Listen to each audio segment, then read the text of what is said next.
Hey everyone, thanks so much for tuning in. Today's video we're going to take a look at an out the front automatic knife, also called an OTF for short. This is the Fury by Conquest Tactical, and Conquest Tactical is a completely 100% made in the USA knife.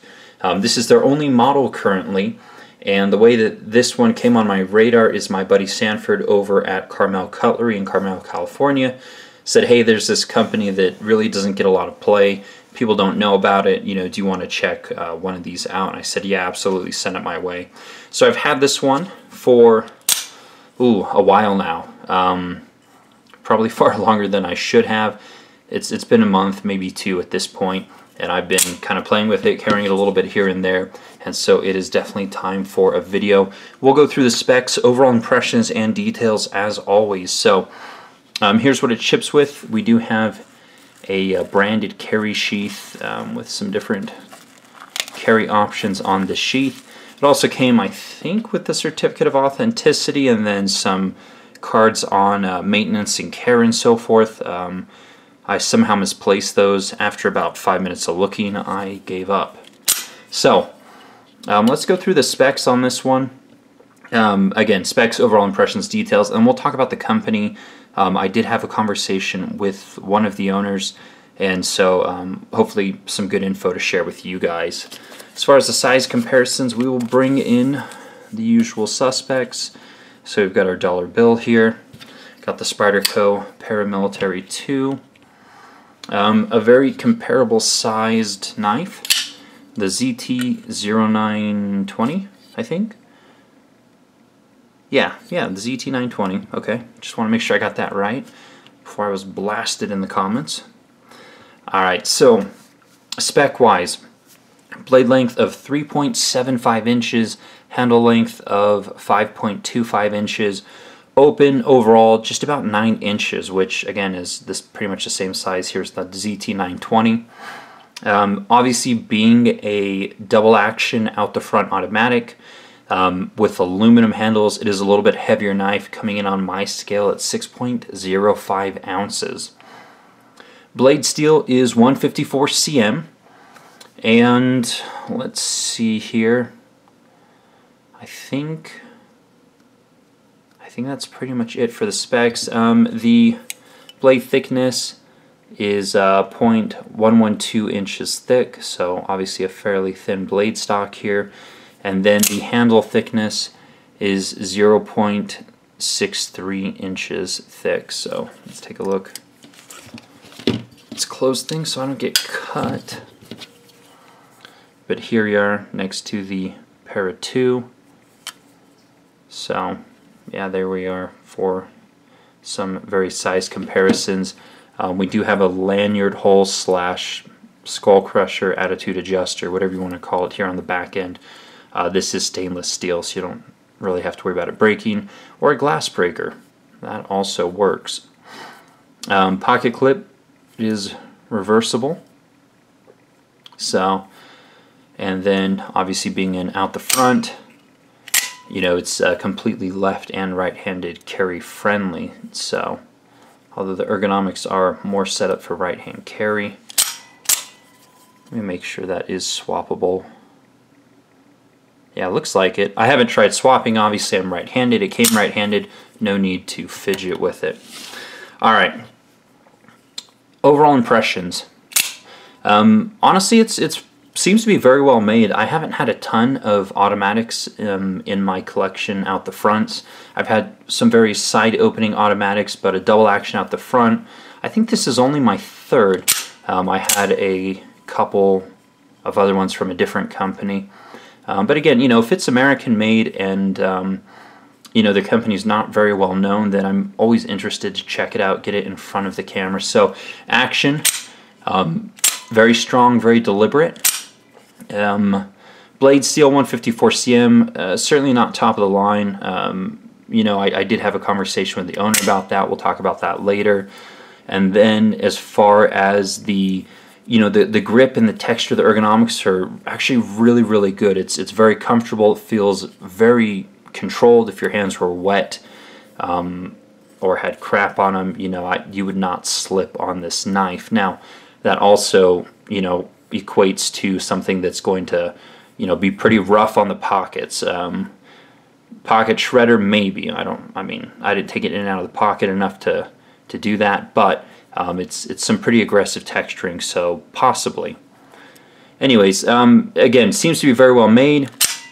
They have certainly done some pretty intense testing and evaluation, and we'll get into that in a little bit here. But anyways, I like the company, I like the owner, I like the story behind it, and it seems to be very well made. Love to see them upgrade the blade steel at some point, but other than that, I think it's a cool product. So let's get into the details here. So again, 154 cm blade steel. It is a Tonto grind, half height flat grind. Obviously, being an out the front automatic designed for, you know, more tactical use, and then coupled with the, you know, the very aggressive texturing and good ergonomics. My extra large hand here, it fits with you know, a decent amount of room to spare. I could choke up if need be and still have extra left at the bottom. So this would accommodate all hand sizes, to be honest. So again, you know, not terribly thick blade stock, which I guess is good for the application. Here it is next to the Para 2, obviously a little bit thinner than the Para 2. So nice stonewash finish. This one came shaving sharp. I took it to my arm and removed a little bit of hair earlier today just to test it. And, you know, I've cut some things with it here, but seems to be holding an edge fairly well. Again, the blade steel is 154 cm. It has been obviously heat treated and cryoed, so you know, the owner was very confident in the performance of this 154 cm. And assuming it's done well, you know, it's certainly a decent steel. Again, there are better steels and higher end steels. I forgot to mention the price. The price on this base model here is $365, so certainly not an inexpensive knife. They do have some other variations with, I think, Damascus steel, things like that, Chad Nichols, that sort of thing, maybe some different, you know, Cerakote finishes that may be in the higher price range. But American manufacturing isn't cheap. I did talk to the owner basically stating that if there was a small surplus in price for a better blade steel, I think most people would take it. But again, you know, depending on who the buyer is, it may not be a big deal. Perhaps people would prefer ease of sharpening with 154 cm. Anyways, it's, you know, the blade seems to be fairly well done. They do work with some fairly well-known, well, at least in the industry, people who do the blade steels, or who do the, you know, the grinds and the blades. They have another company do the machining on the aluminum, and then they take all the parts and assemble in-house. Company's located in California, which is funny considering that this knife is not legal in California, but, you know, certainly not outside the norm with, you know, various knife and gun companies in California. So anyways, again, came fairly sharp. Grinds are nice and clean. I'm going to assume that the, you know, the heat treat and the cryo was done very well, considering that it was done by Larkin Precision. So they do a lot of work for a lot of different companies throughout the industry. You've probably never heard of them, but one of their brands is actually Guardian fixed blades. So you guys have definitely seen their work, just probably didn't know it was them. Alright, so that's the blade.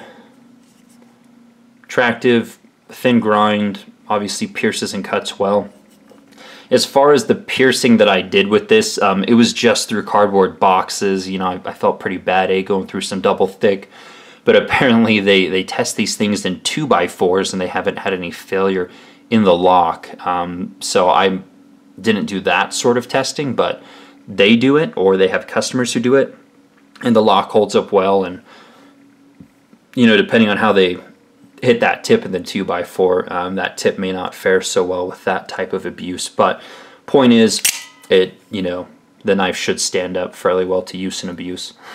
Speaking of which, so in terms of kind of a little bit of a backstory, before we you know, get too far into this, so the people behind this company, Conquest Tactical, They used to, I guess, own a chain of stores that sold motorcycle equipment and so forth. And they decided once they sold that company, they wanted to do something else that they could market to kind of a similar crowd. And so, you know, here came Conquest Tactical. And the funny thing is, the owner was telling me, his name was Kent, that when they got into this, they thought, you know, in 3 months we'll have a really cool $80 knife. It'll be great. It'll sell well, and so on and so forth. Well, 2 years later, and a lot more money into it, they rolled out their first 500 knives. And, you know, they thought they had all the problems figured out and everything was good to go. And so they rolled out about 500 of these, and then people started, you know, abusing knives as people do, stabbing them into, I don't know, maybe car hoods or coconut husks or 2x4s. And what they found was that the lock was actually failing under that type of use. They hadn't built it strong enough for the use and abuse that obviously the knives were seeing. So they went back to the drawing board.